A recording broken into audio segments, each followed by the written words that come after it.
भारतीय नारी की स्थिति में क्रांतिकारी बदलाव आया। आज की नारी राजनीतिक, सामाजिक, आर्थिक सभी क्षेत्रों में आगे बढ़ रही है। पर इन सब की शुरुआत कब हुई? ये कहानी है 19वीं सदी की, जहां भारत देश कई सामाजिक कृत्य जैसे विधवाओं का शोषण, बाल विवाह, देवदासी, सती जैसी प्रथाओं में जकड़ा हुआ था। पुरुष प्रधान संस्कृति में स्त्री का पढ़ना मानो अभिशाप था। ऐसे में क्या होगा स्त्री का भविष्य? क्या होगी स्त्री की दशा? वो एक स्त्री ही समझ सकती थी। और यही बदलाव लाने के लिए दो रणरागिनियों ने जन्म लिया, जिनके नाम थे सावित्रीबाई फुले और फातिमा। ये वो शेरनियां थी जो आज हर औरत को अपना हक दिला रही है। अंधेरे में चमकती तू दिए की रोशनी,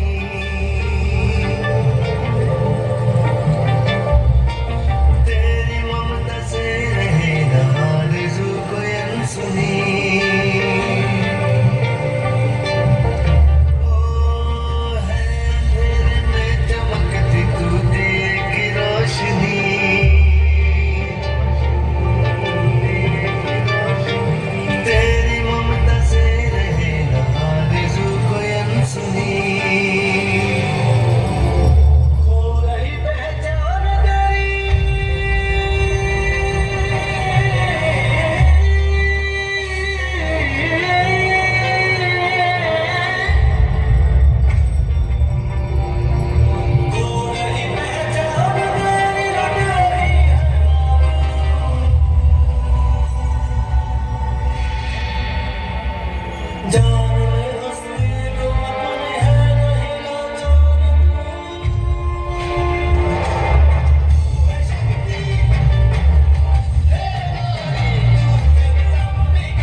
जो 1848 में जो सारी कमजोरी दूर करे।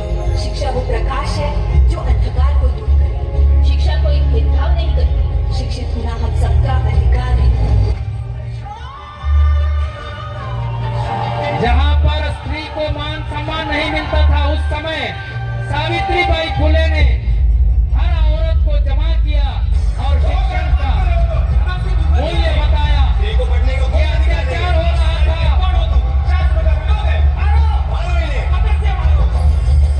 उस वक्त सती कितना भी चल रही थी।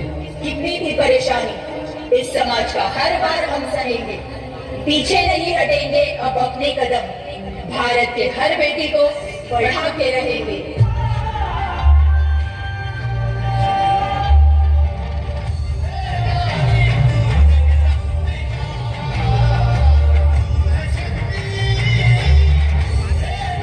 भारत की नारी जब सह सकती है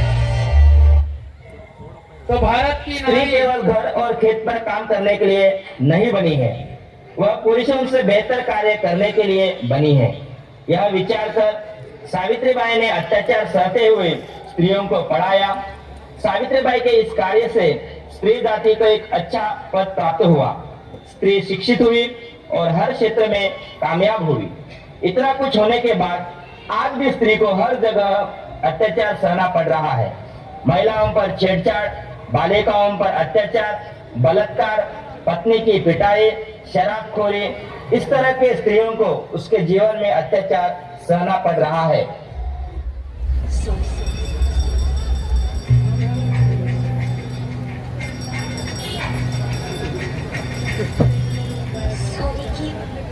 उससे फ्रेंड छोटे कपड़े पहन के कॉलेज की।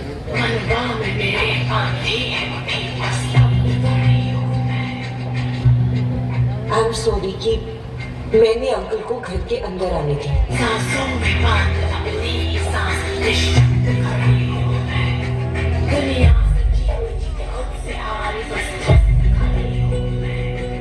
I am sorry.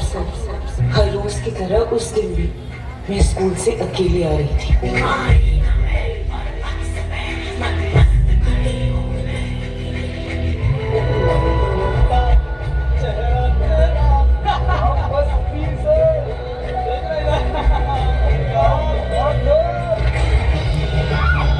ये छोटी सी बच्ची स्कूल से आ रही थी और उसे बता कर किडनैप किया गया। इतनी देर हो गई, ये अब तक नहीं आए। और 8:30 बज गए, कहाँ गई होगी? कॉल भी नहीं उठा रही है। भैया, आपने मेरी बेटी को कहीं देखा क्या? आपने देखा? आपने इसको कहीं देखा है क्या?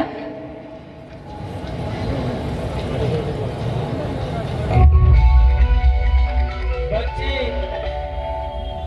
हेलो, आपकी बेटी की डेड बॉडी मिली है। जो बच्ची स्कूल से आ रही थी उसकी डेड बॉडी। नहीं अंकल, पापा तो नहीं है। अंकल, ये अकेलापन क्या कर देखकर रहे हैं आप अंकल? छोटी मासूम बच्ची पर अत्याचार कर रहा है।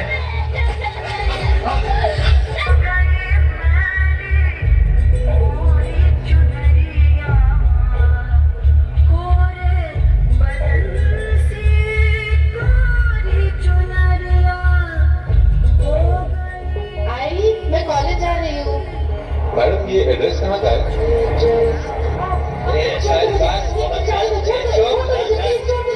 जो लड़की कॉलेज जा रही थी उसे किडनैप किया गया और दिल्ली से सटे गुड़गांव में सुबह उस वक्त हड़कंप मच गया जब कॉलेज गेट के सामने से बदमाशों ने एक छात्रा का अपहरण कर लिया। चल नाच। जिस लड़की को किडनैप किया गया वो कोठे पर मिल गई, उसे वहां बेचा गया।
मंदिर परिसर में ले जाकर उसके साथ गैंगरेप किया। भोपाल में 8 साल की मासूम से दरिंदगी के बाद हत्या का मामला सामने आया है, जहां एक लड़की के साथ दरिंदगी। नौजवान ने न सिर्फ उसके साथ बलात्कार किया बल्कि अपने रेप का गुनाह छुपाने के लिए उस लड़की का कत्ल भी कर दिया। एक 8 साल की मासूम बच्ची, उसके साथ बलात्कार किया गया और गला घोंटकर उसकी हत्या कर दी गई।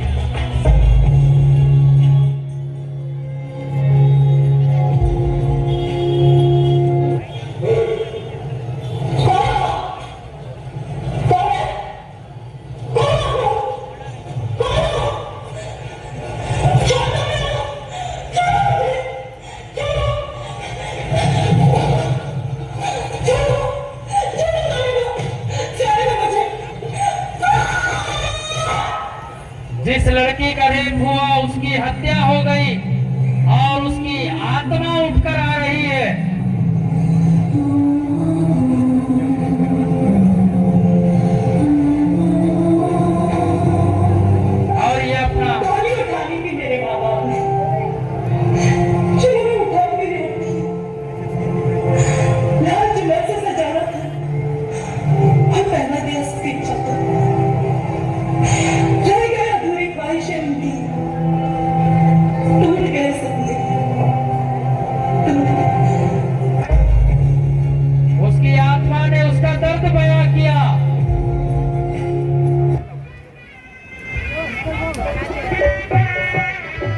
मैं वचन देता हूँ, मैं सदा तुम्हारे साथ प्रेम से रहूँगा।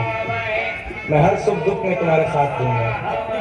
मैं तुम्हारी हर आवश्यकता को पूरा करूँगा। मैं हर कार्य में तुम्हें समान दर्जा दूंगा। और मैं वादा करता हूँ कि मैं अपने हर वचन का संपूर्ण रूप से पालन करूँगा।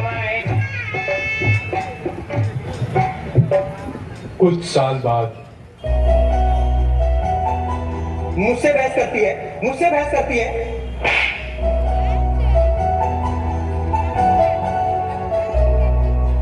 आंसू के संग ना बहूंगी सखी, अब ना मैं गुमसुम रहूंगी सखी, सहने अमिता, खाना बनाओ जल्दी। सखी।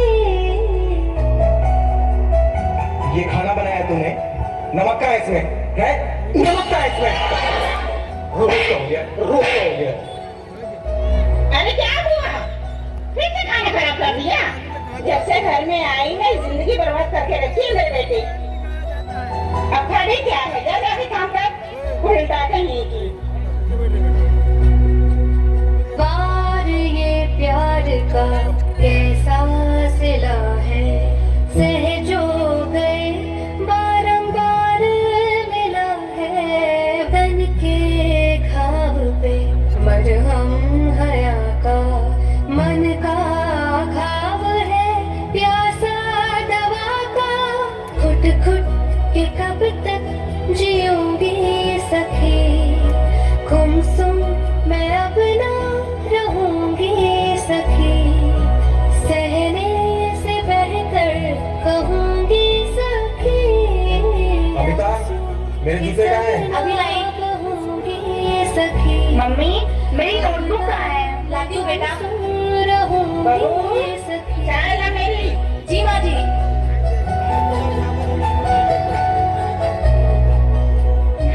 मेरा भी एक सपना था कि मुझे भी एक अच्छा परिवार मिले जो मुझे समझे, मेरी इज्जत करे और मुझे प्यार दे।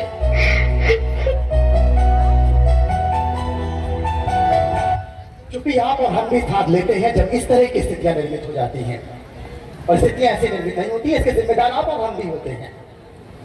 बात अभी भी यहाँ खत्म नहीं होती। ये सिर्फ चुप्पी इन लोगों पर नहीं है, चुप्पी उन लोगों पर है जो इसे देख रहे हैं तमाशा बनकर, हमेशा तमाशबीन होकर। क्या कहना चाहते हैं? सिर्फ थोड़ी देर के लिए मीडिया में न्यूज आएगी, हम देख लेंगे, थोड़ा बहुत हम समझ भी लेंगे कि आखिर हुआ क्या है, लेकिन फिर भी एक दिन दूसरे दिन दामिनी निर्भया पैदा होती जाती है। लेकिन क्या होगा अंत, आप भी नहीं जानते, हम भी नहीं जानते। लेकिन एक बात अवश्य है जो कि अफसोस करने वाली है, वो ये है कि आखिर फिर हो क्या। जब आपके कंधे इतने कमजोर हैं, हमारे कंधे इतने कमजोर हैं, तो हम लोग दर्शक बन के तमाशा क्यों देखें? क्या हो फैसला? लड़कियां कमजोर होती है, दुनिया वालों की एक गलतफहमी मिटाऊंगी, और हिंदुस्तान की बेटी हूं मैं, जब कीमत लड़कों के स्वाभिमान की होती है, तो लड़कियों के स्वाभिमान की क्यों नहीं? आखिर ये भी उड़ान भर सकती आसमान की क्यों नहीं? जब लड़कियां हिंदुस्तान के हर घर की इज्जत होती है, तो पूरे हिंदुस्तान की क्यों नहीं? भूल मत करना सिर्फ पापा की परी समझने की, अरे ये शेरनी है हिंदुस्तान की। क्या बात है? इतनी नाजुक भी ना बनो कि जला दे तुम्हें धूप, इतने अत्याचार सहने पर भी क्यों हो तुम चुप?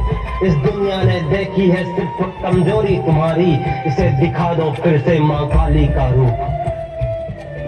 यहाँ कोई नहीं सुनने वाला तुम्हारी पुकार को, तुम्हें खुद ही बदलना होगा तुम्हारे किरदार को, और इस दुनिया ने देखे हैं तुम्हारे चूड़ियों वाले हाथ, फिर से दिखा दो इस दुनिया को इन्हीं हाथों से उठाकर तलवार को।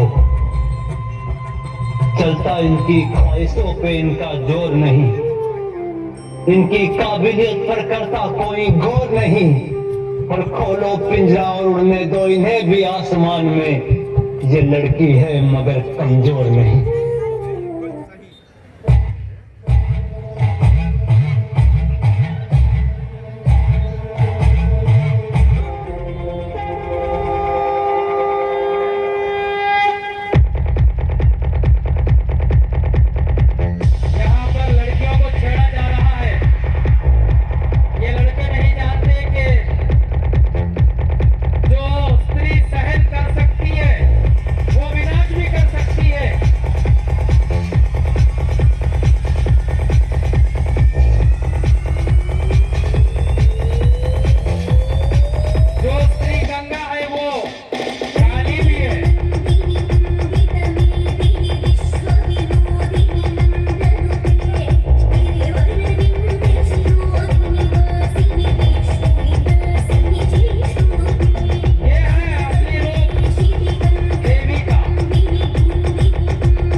हाँ, इसके बाद